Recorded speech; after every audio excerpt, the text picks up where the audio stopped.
Assalamualaikum warahmatullahi wabarakatuh.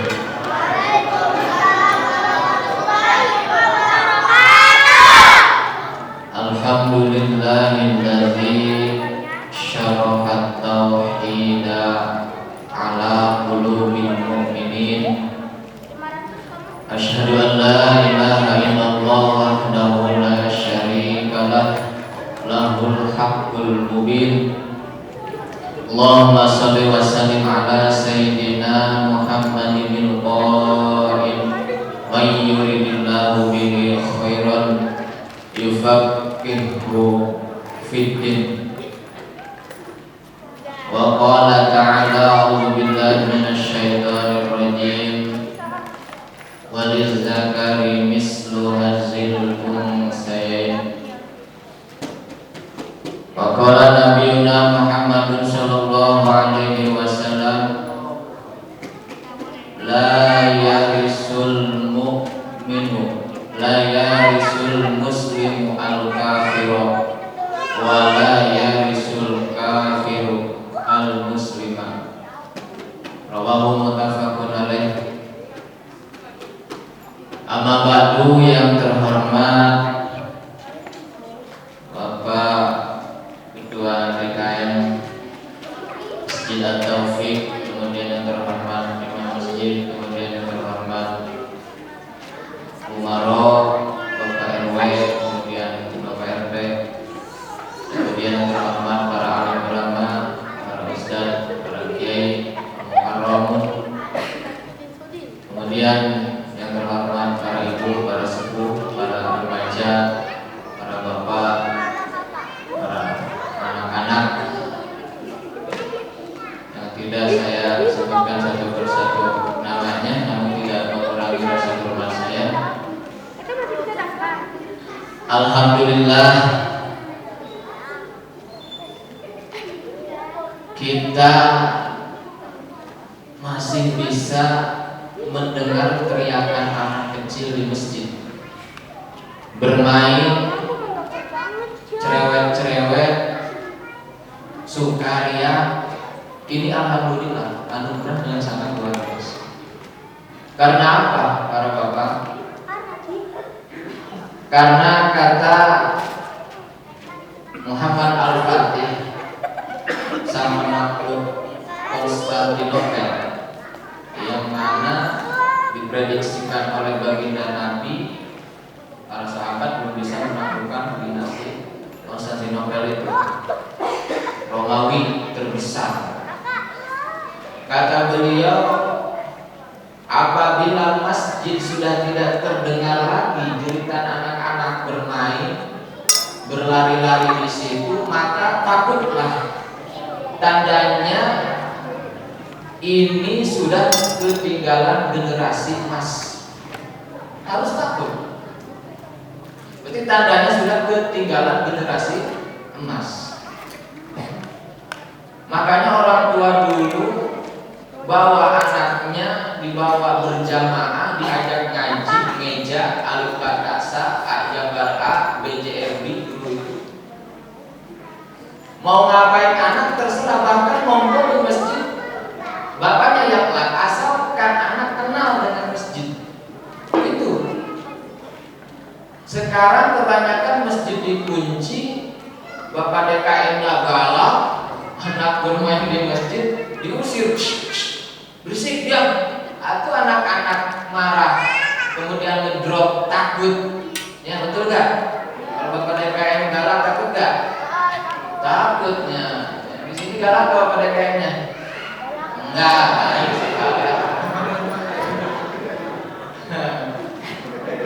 kalau galak kalau mungkin bisa hadir ke sini.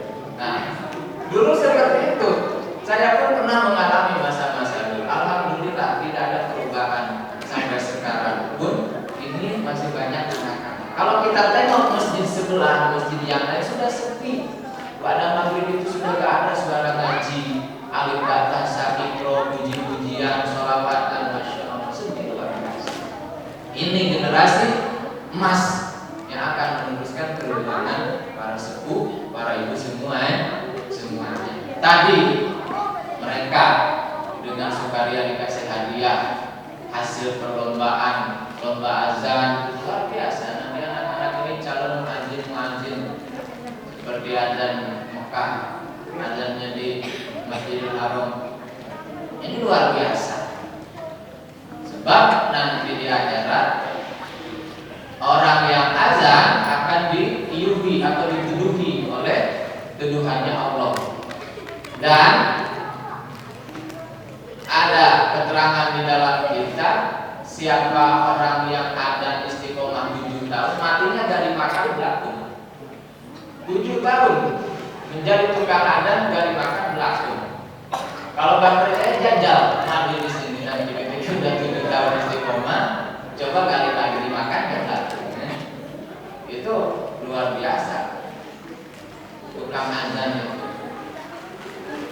Kemudian anak-anak berlomba menjadi dai-dai belajar untuk kultur. Luar biasa, mudah-mudahan menjadi dai-dai yang tangguh, berilmu, menyampaikan syiar-syiar dan menjadi estafetnya baginda Nabi Muhammad Sallallahu Alaihi Wasallam. Kemudian tahfidz, menghafal Al-Quran luar biasa. Justru usia segini menghafal Al-Quran itu cepat masuk pada memorinya. Man hafizal Quran faqad udrijat an-nubuwwah. Siapa orang yang hafal Al-Quran 30 juz, ini baru juz 30 baru. Yang mudah-mudahan bisa nambah sampai hafal semuanya. Amin ya Allah ya Rabbal. Maka akan dikasih pangkat kenabian karena di dalam hatinya ada Al-Quran. Itu spesial bagi sang penghafal Quran. Kemudian innallaha la yu'adzibu abdan qalban wa Quran. Allah tidak akan menyiksa seorang hamba yang mana hafal Al-Quran. Yang mana hafal Al-Quran. Orang yang hafal Al-Quran ketika meninggal gak akan disiksa. Gak akan disiksa. Karena apa? Di dalam hatinya ada Al-Quran. Malaikat malu untuk menyiksa karena ada kalamu. Maka jadilah anak-anak muda sang penghafal Al-Quran. Itu luar biasa semuanya. Alhamdulillah. Mudah-mudahan ini istiqomah bisa berlanjut setiap tahun. Kemudian para sepuh semuanya, para ibu, para remaja, anak-anak, sebetulnya tema yang akan disampaikan itu tentang al-faraid, ilmu faraid. Yang mana kalau di pesantren pun kalau faraid itu bagaikan matematika. Di sekolah bagai matematika. Ngantuk kalau ada faraid udah ngantuk. Luar biasa penuh jenuhnya. Itu al-faraid. Kemudian di pesantren itu belajar mantik. Kalau di sekolah itu fisika dan kimianya. Pelajaran itu luar biasa penting. Maka saya bukan bisa ahli al-faraid, namun sedikit-sedikit insya Allah akan disampaikan supaya kita tidak gelap, tidak tahu sama sekali tentang ilmu al-faraid.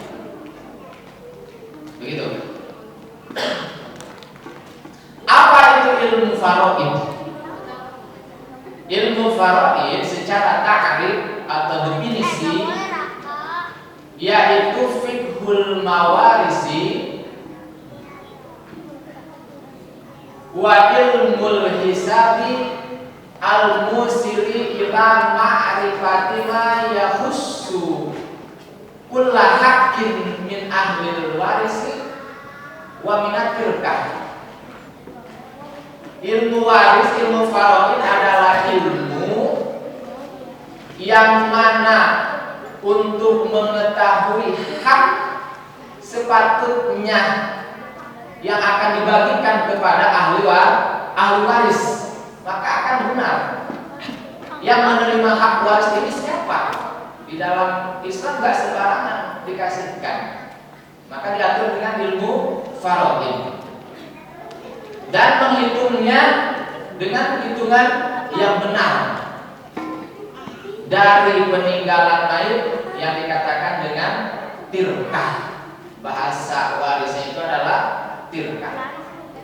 Apa itu tirkah? Secara definisi tirkah adalah ma kholafahul mayitu min malin au hakin au ihtisasin. Itu apa-apa yang ditinggalkan mayit, baik harta, contohnya ada mobil, ada rumah, ada sawah, ada harta yang lain. Jangan beranggap meninggalkan istrinya jadi harta. Enggak. Ya, walaupun secara Al-Quran perempuan adalah zina, perhiasan, tapi dalam warisan bapak meninggalkan ibu itu bukan harta. Waduh, nanti saya tunggu istrinya lumayan, ya, kata saudaranya nggak bisa. Ya, itu sifatnya finansial. Al-hakin atau mayit itu meninggalkan hak.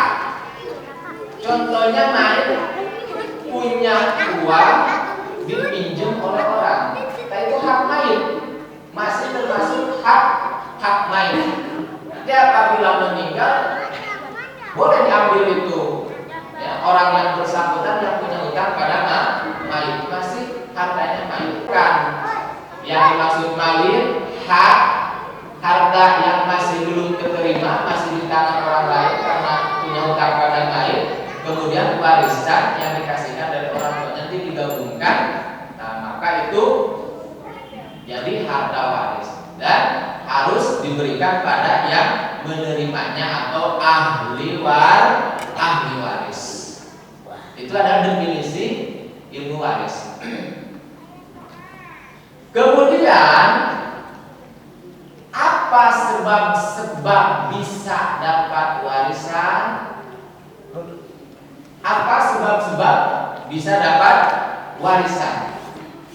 Pertama, di dalam kitab Rohbiyah, asbabul waro minal mirosi salasa, asbabul mirosil waro salasa. Sebab-sebab menerima warisan itu ada 3. Pertama, nikahun, harus nikah. Dengan adanya pernikahan, nanti meninggal sang istri, sang suami pasti dapat warisan. Nanti jatahnya setengah kalau masuk pada bab pembagian waris. Kan itu. Ini yang jomblo yang belum menikah mau dapat warisan dari mana? Paling nanti ayah meninggal. Ya. Makanya banyak anak-anak muda yang cita-citanya pengen nikah sama nenek-nenek janda bersekolah yang sudah bau tanah, kaya raya, punya pajero, punya rumah 2M. Tujuannya apa? Paling 3 hari ini usianya, nanti juga istri ditikah lah itu nenek-nenek, nunggu 3 hari kan lumayan, rada enak, nanti dapat warisan, dapat setengah. Ternyata 3 hari si anak muda yang pokoknya istri ternyata keracunan susu pada luar soal wanitanya.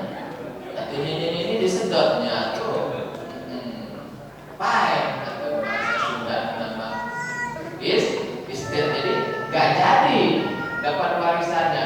Malah si nenek yang dapat warisan, si nenek semakin kaya dibandingkan dari suami dapat jatah. Nanti zaujah dikatakannya. Itu si nenek dapat warisan lumayan nanti 1/4 apabila tidak punya anak. Apabila punya anak, maka nanti si nenek dapat 1/8 gitu. Yang kaya semakin kaya, si nenek yang miskin semakin terpuruk. Itu. Jadi harus nikah dulu, ya. Luar biasa pernikahan kita. Kemudian yang kedua, nasab. Bisa mendapat warisan itu dengan nasab. Nasab yang jelas, yang sah dengan akad syariat agama. Dengan ucapan qabil tu nikahaha wa tazwijaha min mahril mazkur halan atau nakdan. Dengan terucap itu nanti menghasilkan keturunan, maka nanti keturunannya itu dapat warisan, nanti punya anak, ya, kemudian punya cucu, ya, itu nanti akan dapat warisan dengan nasab tadi. Dalam Islam anak angkat nggak dapat warisan, harus nasab, ya. Apalagi anak zina, ya. Walaupun ini si anak, ya contoh, naudzubillah, punya anak sebelum akad, jadi mencoblos belum pada waktunya. Ini si laki-laki tanggung jawab menikahi perempuan tadi dengan mengucapkan mobil itu. Tetap ini anak bukan anak si laki-laki tadi, tidak dapat waris karena zina. Menggugat ini anak saya, tes DNA ke Singapura, rambutnya cabut. Ini anak saya betul secara DNA. Tapi Islam gak butuh DNA. Islam butuh mobil nikah, abatas bisa, bimahdir, mazkur. Gak butuh DNA Islam itunya. Tetap itu bukan anak, itu anak hasil zina. Harus nasab yang asli. Makanya kita alhamdulillah, ya, dilahirkan dari orang tua yang pernikahannya sah walaupun belum punya buku nikah, dan orang tua dulu, tetapi dengan pernikahan yang sah, itu nasab harus dijaga. Kemudian yang ketiga yang dapat warisan itu al-wilah. Al-wilah itu yang memerdekakan hamba sahaya, abid. Kalau dulu, ya, sekarang udah gak ada hamba sahaya, manusia belian, laki-laki namanya abid, perempuan namanya anak. Dia punya dulungan atau sayyid, ya. Si sayyid ini memerdekakannya dengan cuma-cuma, kamu udahlah, jangan kerja dari saya melulu, udah sekarang bebas, kau silahkan bebas. Nanti ini si abid ketika bebas, hartanya banyak, meninggal, ini yang memerdekakan dapat warisan. Sekarang sudah tidak ada. Ketika ada baginda Nabi Muhammad SAW mulai dimerdekakan sedikit-sedikit, tidak ada namanya perbudakan. Terbanyak memerdekakan abid adalah Sayyidina Abu Bakar Siddiq. Terbanyak karena Abu Bakar adalah sahabat kaya raya, tetapi dia tidak memperhatikan dirinya, sehingga Rasul ketika melihat sang mertua pakaiannya rapuh.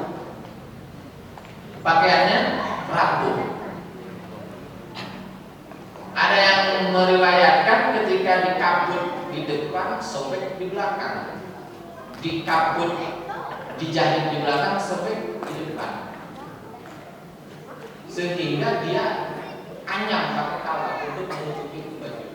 Nabi menangis, wahai Abu Bakar, kenapa kau tidak memperhatikan dirimu?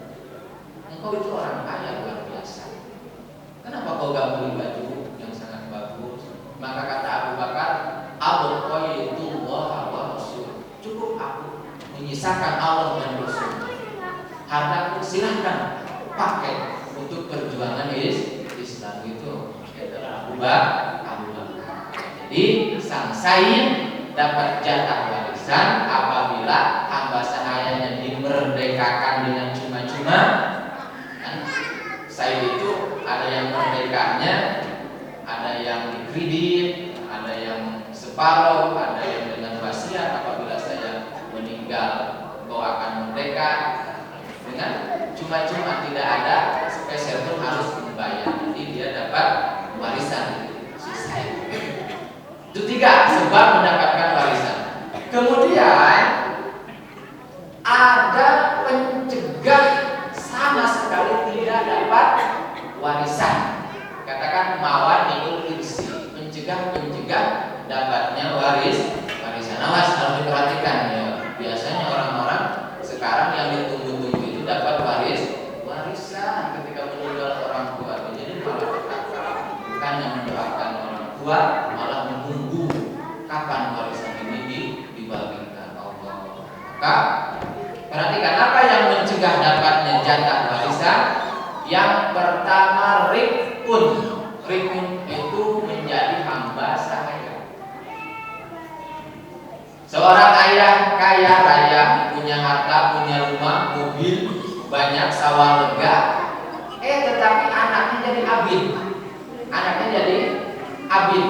Contoh ketika zaman Nabi, apabila seseorang ditawan perang oleh orang musyrikin, ditawan, maka jadi abidnya orang-orang musyrik. Ini si anak yang jadi abid gak dapat warisan dari orang tuanya.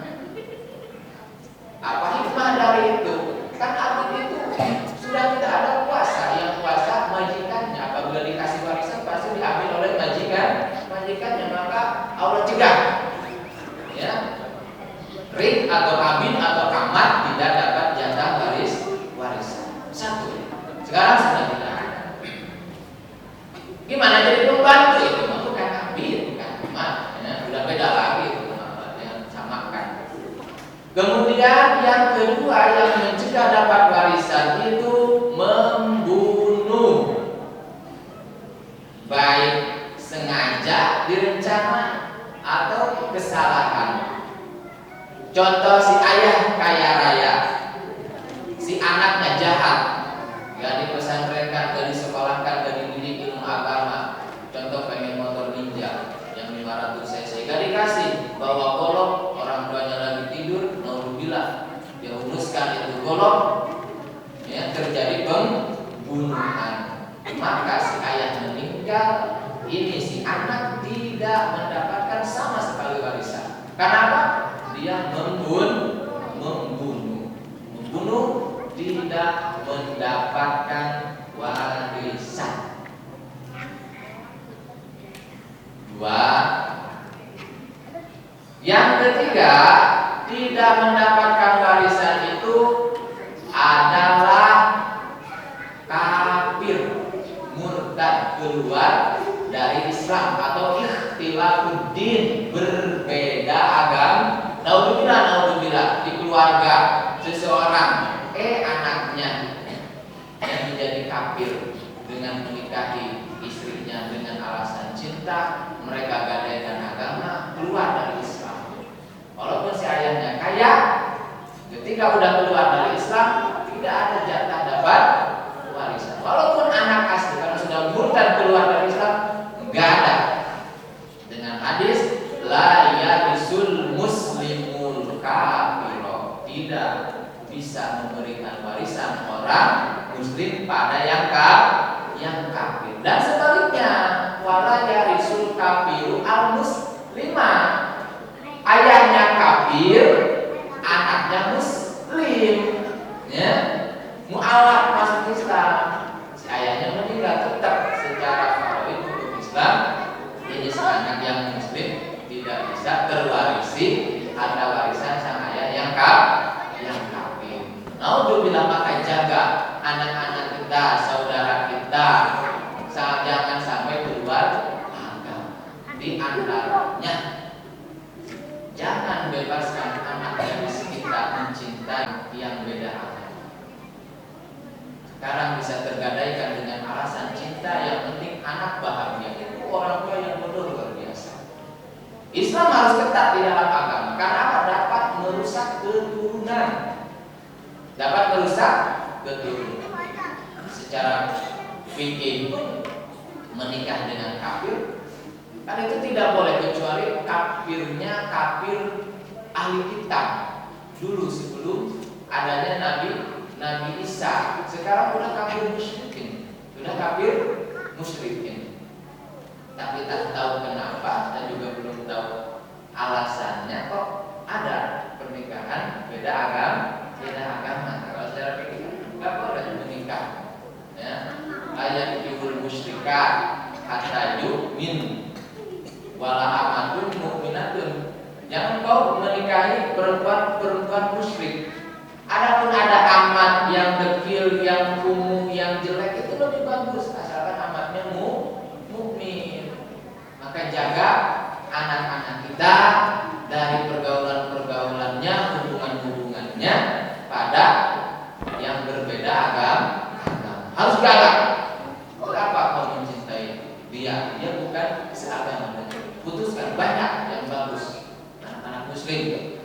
baik, ya, yang soleh, soleha, supaya bisa menghasilkan anak-anak yang soleh dan soleha. Ketika sudah terjadi pernikahan berbeda agama, nanti si anaknya bingung. Nah ikut ayahnya, nah ikut ibunya. Mending ikut yang muslim lagi, ini sudah ikut kafir. Berarti keturunan kita semakin berkurang. Naudzubillah min dzalik. Itu sebab tercegahnya warisan berbeda agama keluar dari Islam. Kemudian orang-orang yang berhak mendapatkan waris, harta waris banyak, kurang lebih ada 15 di dalam kitab Robiah itu. Dari bagian laki-laki, nanti ada dari bagian perempuan, jumlahnya ada 10. Yang dari laki-laki yang 15 itu, yang pertama adalah ibnun, anak laki-laki. Jika punya anak laki-laki, maka dia akan mendapatkan warisan. Kemudian yang kedua ibnul ibni, itu bahasa Robiah. Ibnul ibni itu cucu laki-laki dari anak laki-laki.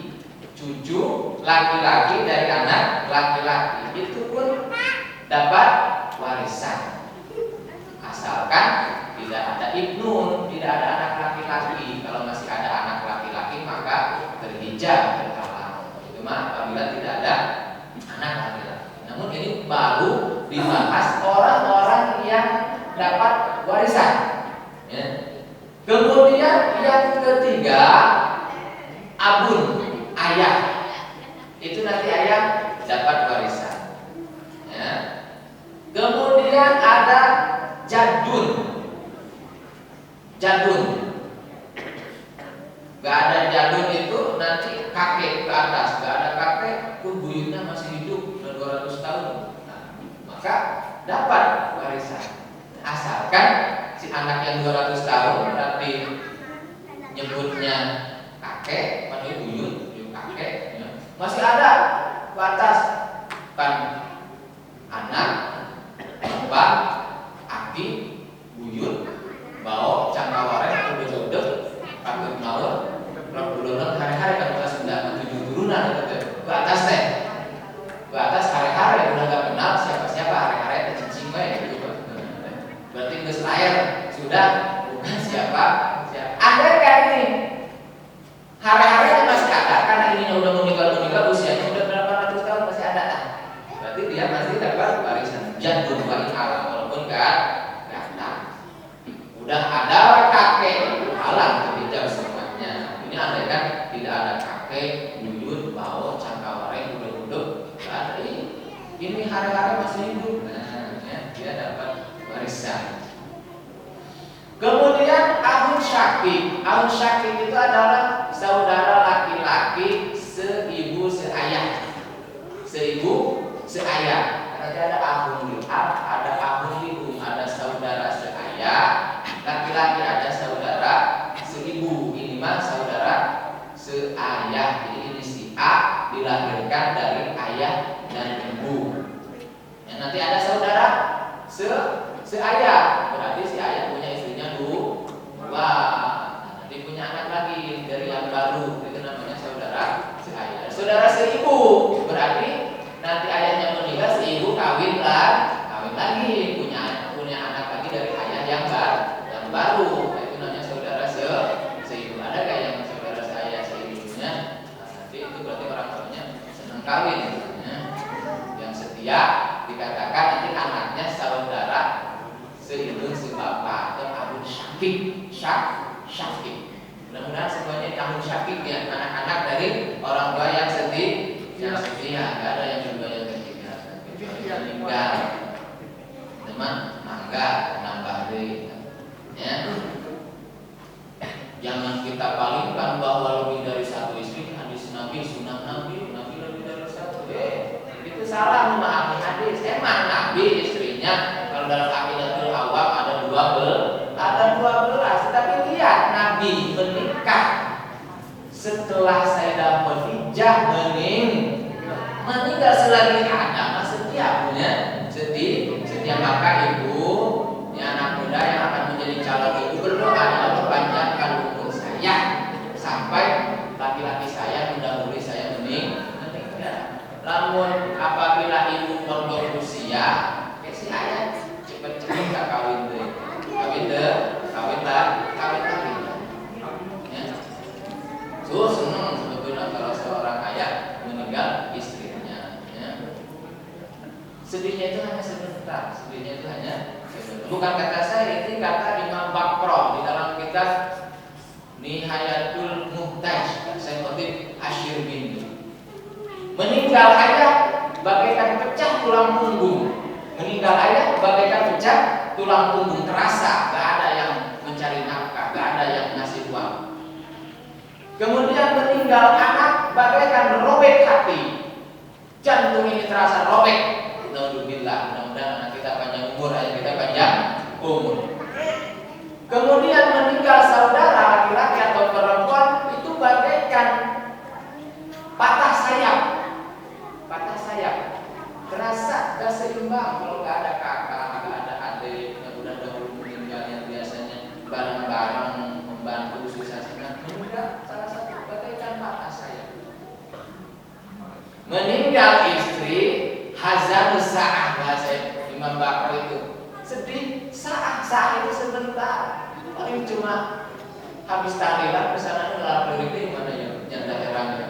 Nah itu betul kayaknya sedih, nama sedih pasti sedihnya paling cuma seminggu lah. Sudah lara kiri sana lihat yang rajin, ada yang muda ini rajin pada istri saya pasti seperti itu laki-laki gak bisa dipungkiri, kata Imam Bakar yang dituliskan di dalam kitab Nihayatul Muhtaj. Masya Allah. Kemudian ada ahun minal ab, itu nomor ke-6, saudara seayah, itu pun nanti akan dapat warisan. Kemudian ahun likum, saudara laki-laki seibu yang ke-7, saudara laki-laki seibu. Kemudian yang ke-8 ibnul ahi syakik, anak laki-laki dari saudara laki-laki, kalau bahasa kita keponakan kita. Apabila kita meninggal, dia akan dapat warisan. Ini secara keseluruhan dulu. Nanti kan ada hijab-hijab yang terhalang oleh siapa, ya. Jadi kita punya keponakan laki-laki dari saudara kita yang laki-laki, maka dapat warisan. Itu namanya ibnul ahid syakik, keponakan ya, dari saudara kita yang mana kita dan dia itu seayah seibu. Kemudian yang ke-9 ibnul ahid syakik, anak laki-laki ibnul ahid minal abi, anak laki-laki dari saudara laki-laki yang seayah, ya, yang seayah. Jadi kita punya saudara laki-laki seayah, dia punya anak laki-laki, maka itu anak laki-laki nanti dapat warisan. Kemudian yang ke-10 amun syakik, punya paman. Kalau bahasa Sunda uak atau mama, yang mana seindung seayah. Jadi ayah kita punya saudara. Nah, nanti itu amun, bahasa anak itu memanggil, atau paman atau uak, maka dia nanti dapat warisan. Kemudian yang ke-11 ada amri ab, punya paman sebapak, Nah, ya, jadi ayah dengan paman kan itu adik kakak, tapi dia hanya saudara seayah, itu namanya amri ab. Kemudian yang ke-12 ibnul ammi syakik, anak laki-lakinya paman, berarti sepupu laki-laki. Ibnul ammi syakik, anak laki-lakinya paman yang sebapak seayah, tadi si pamannya dengan bapak kita nanti dapat warisan. Kemudian ibnul ammi minal abi, anaknya laki-laki si paman yang mana paman ini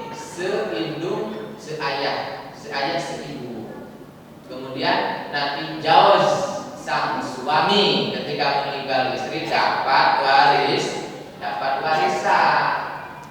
Ya, tunggu. Ya, tapi naudzubillah nunggu atau istri meninggal. Naudzubillah. Andai karena dia meninggal waktunya, insya Allah dapat warisan lumayan yang kawin deui, bukan seperti itu. Ya, pasti dapat warisan, tapi jangan buat nikah lagi lumayan menang 10 juta gitu. Buat mas kawin.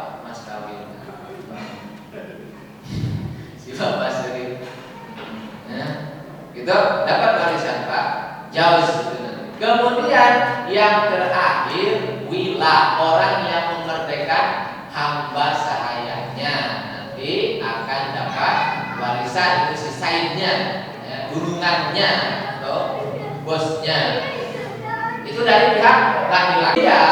Yang menerima warisan dari pihak perempuan itu jumlahnya ada 10. Ini secara keseluruhan dulu. Yang pertama bintun, kemudian jadah nenek dari ibu, nenek dari jalur ibu, kan nenek ada nenek dari bapak, ada dari ibu. Ini nenek dari jalur ibu. Nah, maka beliau pun dapat warisan. Kemudian ukhtun syaqiqah, saudara perempuan seayah. Tadi mas saudara perempuan seayah seibu, sekarang saudara perempuan seayah. Kemudian ukhtun lium, saudara perempuan seibu. Itu pun nanti dapat warisan. Tadi contohnya si ayahnya berarti meninggal ibunya, menikah lagi, punya anak dari ayah baru. Perempuan nanti saudara perempuan seibu. Kemudian jaddatul li'ab, nenek dari jalur ayah. Nenek dari jalur ayah itu pun dapat warisan. Ya.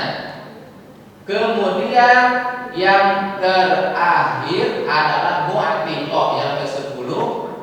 Apabila ada seorang perempuan punya hamba sahaya, dia memerdekakan abidnya, maka itu perempuan yang memerdekakan dapat warisan.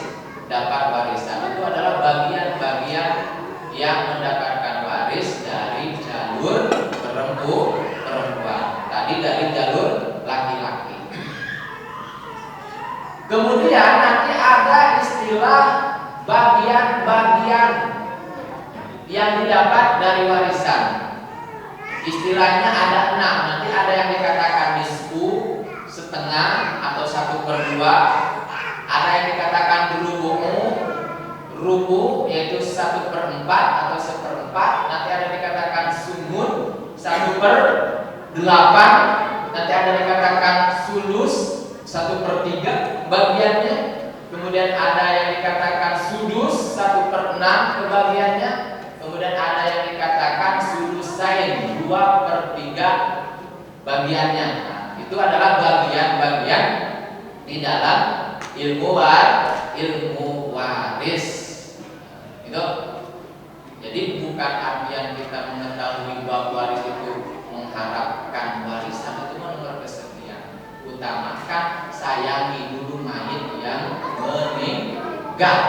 Utamakan dulu biaya-biaya mayit. Apabila punya hutangnya, selesaikan dulu hutangnya kepada siapapun.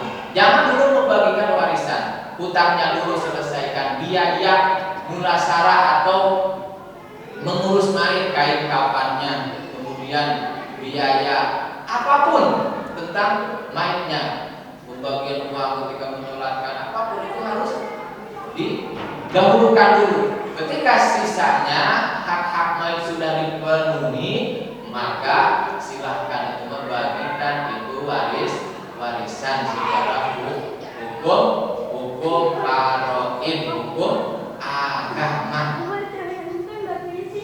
Namun banyak kasus hukum agama faraid bertentangan dengan hukum negara. Kalau negara itu berbeda, ya. Hukum negara itu berbeda, ya. Contohnya dalam hukum apa namanya, konfiliasi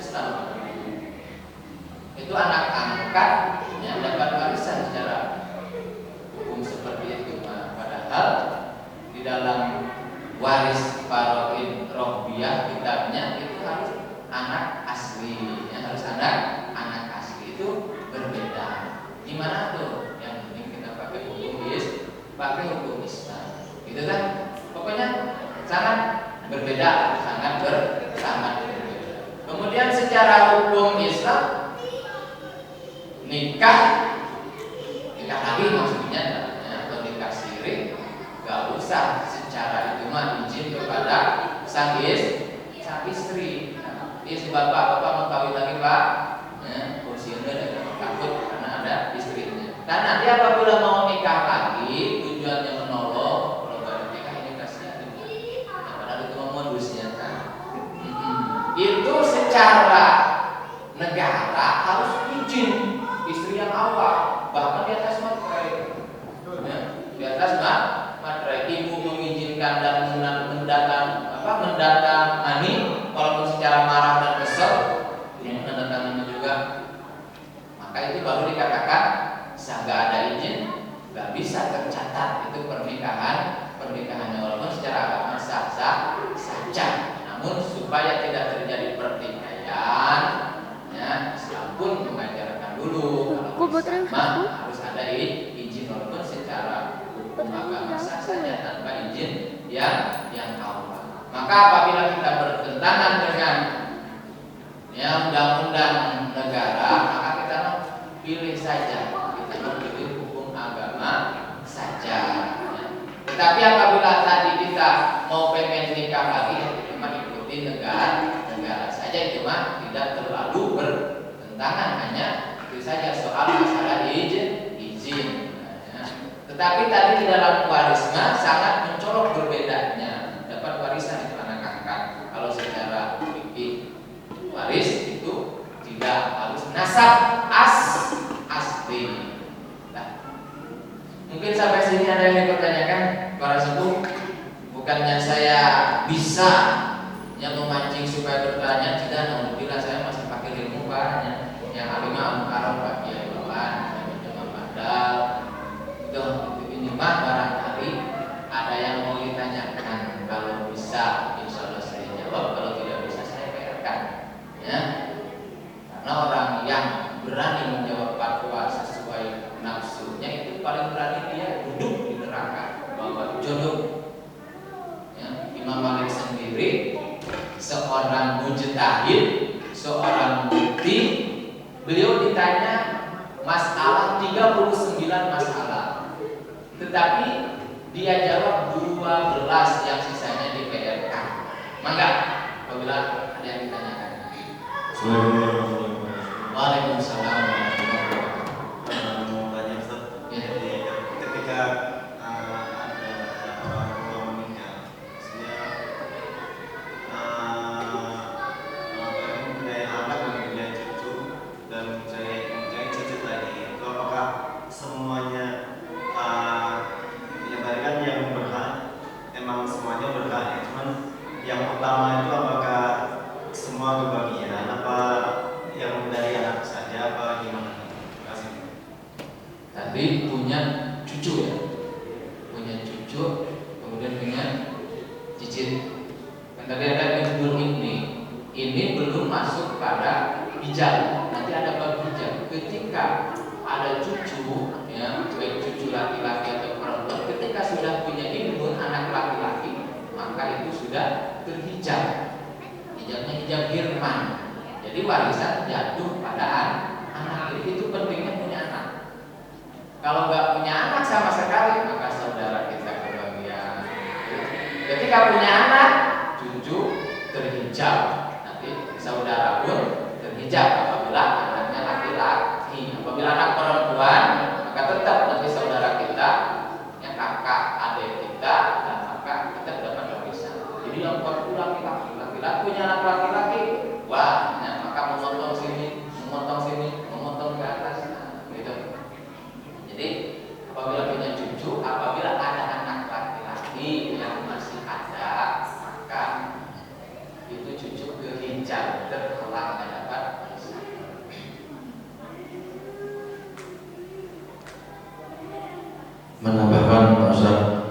Assalamualaikum warahmatullahi wabarakatuh. Untuk hal warisan, kondisi orang tua atau saudara ditinggal bapak ibunya, anak 5, yang 4-nya merantau, ibunya meninggal, yang 4 merantau, sementara yang 1 orang adalah yang merawat selama kurang lebih 4 tahun. Begitu meninggal, orang tuanya meninggal warisan, terus yang 4 orang merantau, untuk warisannya diminta sama saudaranya yang merawat di kampung 1 orang itu. Dalam hal ini masalahnya yang di kampung itu mau membagi warisan itu dengan catatan selama dia mengurus orang tua selama 4 tahun itu dihitung, misalnya sekian akhirnya nggak bisa dibagi. Kalau misalnya dihitung dalam 4 tahun itu dengan harta warisannya itu udah nilainya itu udah habis. Kalau dihitung-hitung itu bagaimana hukumnya? Terima kasih. Jadi ada punya anak seorang, kemudian yang 4 merantau, yang 1 mengurus. Yang merantau minta jatah warisan ketika meninggal. Ini yang mengurus mengeluarkan biaya, maka nanti warisannya habis. Itu udah kebagian gitu. Kalau betul-betul dia merawat ibunya, itu kalau bisa notanya, kwitansinya harus ada jelas berapa miliar atau berapa ratus juta biaya perawatan ibu, dan dia tidak ridho apabila ini diridokan. Tetapi ini anak yang gimana sama orang tua masih dihitung. Ini andaikan ini anaknya tidak ngerti agama, ya, tetap saya hitung biaya orang tua ketika mengurus orang tua. Itu benar-benar harus ada catatannya dalam Islam kita, supaya jelas nanti si harta mayit, ya, kasihkan dulu hutangnya. Kalau itu anak benar-benar hutang pada orang tua, begitu Pak ya. Kalau tidak jelas nanti takutnya mengada-ngada, ini anak ini serakah, ya. Sebab dia sehari-hari bersama ibunya, maka mengada-ngada, wah ini lumayan nih saya dapat warisan banyak karena ada terus nih mengurus ibu saya. Takutnya nanti seperti itu. Jadi usahakan catatannya ada, dan ini anak benar-benar mengutangkan pada ini mayit, ya, bilang itu anak. Ini andaikan ada seperti itu, maka andaikan catatannya jelas, contoh 2 miliar, ini si anak gak ridho kalau diikhlaskan mengurus ibu, ini harta mayit 2 miliar habis, ya sudah habis. Si anak yang tadi merantau tidak dapat warisan, karena yang harus didahulukan adalah hak mayit, diantara yang hutang piutang mayit, seperti itu. Terima kasih. Satu lagi tadi sempat orang yang meninggalkan keluarga, terutama yang ditinggal istri, kalau bapaknya atau suaminya bernikah, masa iddahnya itu berapa lama? Istilahnya secara hukum fikihnya mungkin 100 hari kah, 4 bulan kah, atau 130 hari kah? Jadi biar ada dusta teman-teman. Ulangi maaf, tadi si istri ditinggal suami. Suami ditinggal istri. Ya, masa iddahnya itu berapa lama? Kalau misalnya sebelum masa iddah udah kebelet, itu kira-kira secara hukum fikihnya atau menanggapinya bagaimana? Terima kasih. Masya Allah, iddah seorang laki-laki ditinggalkan istri. Betul kata Imam Bakro, meninggal istri hazan usaha, sedihnya sebentar, pasti udah larak dari sana. Laki-laki itu tidak punya iddah. Sehari setelah meninggal istri nikah lagi gak apa-apa. nggak punya iddah. Ya. Perempuan itu yang punya iddah ketika ditinggal oleh suaminya meninggal, maka iddahnya 4 bulan 10 hari. Jangan larang kering dulu cari duda yang muda, jangan. Bahkan harus musut. Bajunya jangan menarik, jangan pakai lipstick, jangan pakai make up. Pokoknya gimana dipandang laki-laki, sumpek, ya bau, gak mau. Laki-laki mah gak punya iddah. Tetapi ada laki-laki bagaikan punya iddah. Ada. Ya. Contohnya, laki-laki ini bagaikan punya iddah. Ini sudah punya istri 4. Sudah punya istri 4. Pengen nikah lagi yang kelima. Dalam Islam gak boleh lebih dari 4. Maka ini si laki-laki nunggu, jangan dulu nikah. Kecuali diceraikan dulu ini yang 4 salah satunya, atau meninggal dunia. Di situ ada namanya iddah penungguan. Hanya di situ saja. Itu bukan iddah namanya, itu bagaikan iddah. Jadi laki-laki mah bebas-bebas. 1 jam setelah ditinggalkan sang istri, aja usaha. Tadi lewat dia, nangis dia sebentar. Ya, coba gue berjuang bersama anak sekarang mah gak ada tetap galau pengen. Terima kasih. Mudah-mudahan bisa menjawab. Enggak. Kurang, kagak ngerasain apa-apa.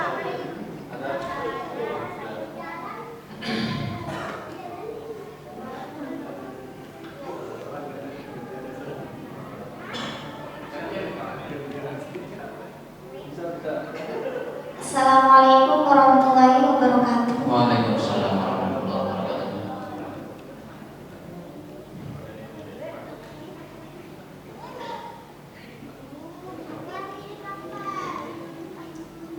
Misalnya ada orang tua meninggal, terus hartanya udah dibagi-bagi tapi nggak sesuai dengan ilmu faraid. Apa itu harus diulang lagi? Terus gimana hukumnya kalau hartanya udah dibagi tapi nggak sesuai ilmu faraid? Iya. Kebanyakan sekarang seperti itu. Punya harta kemudian ditinggalkan, tinggal anak-anak ahli waris. Kebanyakan seorang perempuan pun disamakan dengan bagian laki-laki. Karena ini anak kaya, yang laki-laki ini pun si neng anak ibu, masa anak perempuan setengah, laki-laki 2 bagian, kan ada yang seperti itu. Kemudian sekarang dibagikan dulu sebelum meninggal. Ketika sudah meninggal, berarti kan nggak ada warisan.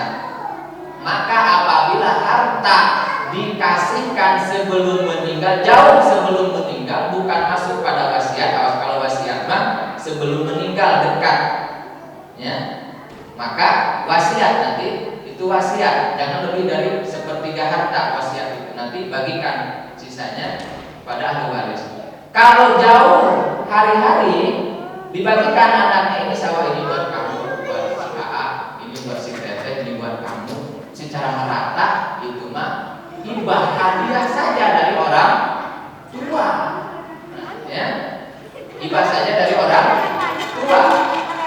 Andaikan nanti meninggalnya, apa yang diberikan karena sudah diberikan dulu, itu mah hanya hibah saja. Nanti andaikan ini harta masih utuh, belum dihibahkan, belum ada wasiat, meninggal, tadi dibagikan hartanya tidak secara faraid, di antaranya si anak perempuan disamakan dengan anak laki-laki, maka itu berdosa, ya. Nggak mau diatur dengan hukum Islam, mengikuti ego nafsu saja, karena ini anak perempuan, anak ibu, harus disamakan. Apa hasilnya, hikmahnya perempuan setengah dari laki-laki? Begini, Islam itu luar biasa indah. Perempuan dapat setengah, contoh dapat 1 juta, ini anak laki-laki dapat 2 juta. Si perempuan mana di bawah laki-lakinya, ada yang nanggung dapat 1 juta pun. Kalau anak laki-laki dia nanggung nanti istrinya perlu uang banyak. Jadi apabila ini waris tidak diatur dengan faraid maka berdosa. Gak mau diatur dengan hukum Islam, dapat dosa itu semuanya. Kak, seperti itu ya. Itu kan terserah mau diatur Allah, mau diatur setan. Setan pengennya seperti itu, terjadi perkelahian. Ya. Enggak, mudah-mudahan bisa menjawab. Terima kasih Ustaz. Assalamualaikum warahmatullahi wabarakatuh. Waalaikumsalam.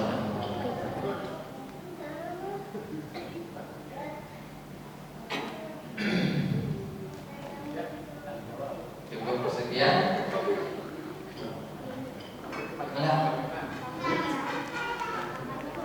Enggak.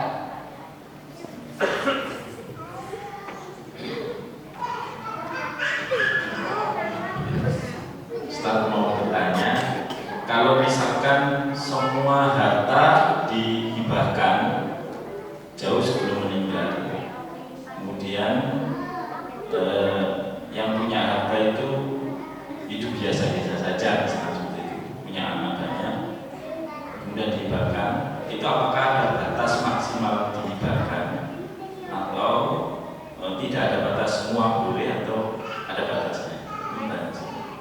Tidak ada batasnya kalau masalah hibah. Ya. Berapapun, ya, bahkan sampai dikasihkan itu namanya hadiah, hibah dikasihkan. Yang ada batasnya itu nanti wasiat. Wasiat itu begini, ini si seorang ayah sebelum meninggal wasiat dulu, punya harta banyak. Nah, aku wasiat ini rumah yang 1 M buat kamu. Nanti ini si anak berhak dapat hibah wasiat dari sang ayah.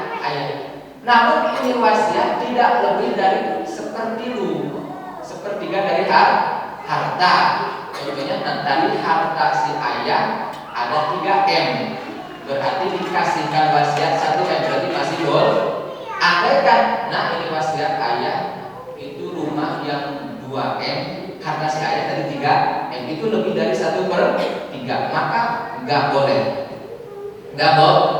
lebih dari 1/3. Tadi sudah diwasiatkan, dihibahkan, dikasihkan 1 M, kan tinggal 2/3 lagi, maka yang sisanya itu baru dibagikan ahli waris setelah tuntas hak-haknya. Gitu. Jadi kalau hibah namanya memberi itu tidak ada batasan. Yang mungkin kembali ke adat masa meninggal tidak meninggalkan apa-apa, kan sekarang meninggal pun perlu duit sekarang, Allah mahal meninggal itu, sampai kuburan pun mahal ya. Lihat kuburan di Perawang ada yang miliaran, itu namanya Sandiaga.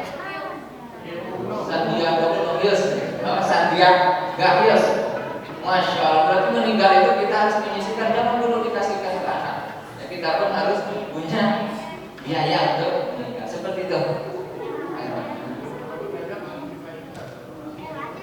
Lanjutan pertanyaan tadi, apakah hibah juga ada urusan adil apa bebas? Misalkan anak laki-laki diberi banyak, kebalik, anak laki-laki diberi dikit, anak perempuan diberi banyak, misalnya itu.